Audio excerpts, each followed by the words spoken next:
Ito si Amy Robach, isang TV reporter sa isang news show sa Amerika.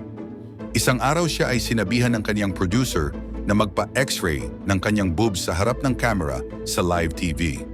Dahil ayon sa kanilang producer, ito ay magandang idea para mabigyan ng kaalaman at malaman ng lahat ang procedure na tinatawag na mammogram para sa Breast Cancer Awareness Month.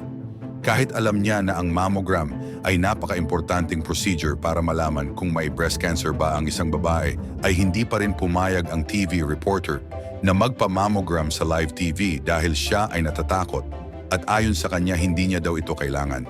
Ngunit ang isa sa kaniyang kasamahan na TV reporter na si Robin Roberts, isang breast cancer survivor, ay sinubukan pa rin siyang makumbinse na magpa-mammogram at sinabi na worth it ang kaniyang gagawin dahil maraming buhay ang kaniyang maliligtas.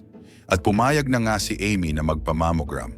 Napagtanto niya na tama si Robin at marami siyang maililigtas na buhay kung gagawin niya ito dahil mas marami na ang makakaalam na merong ganitong procedure para malaman ng maaga at mapigilan ang paglala ng breast cancer.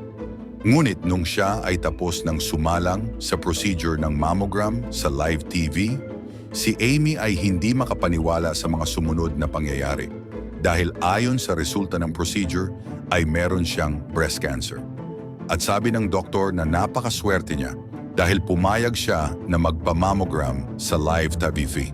Dahil nakita agad na siya ay may breast cancer, naagapan agad ito at nasagip nito ang buhay ni Amy. At dahil sa pagpayag niya sa idea na ito, ay hindi lang buhay ng nakararami ang kaniyang nailigtas, pati na rin ang kaniyang sariling buhay.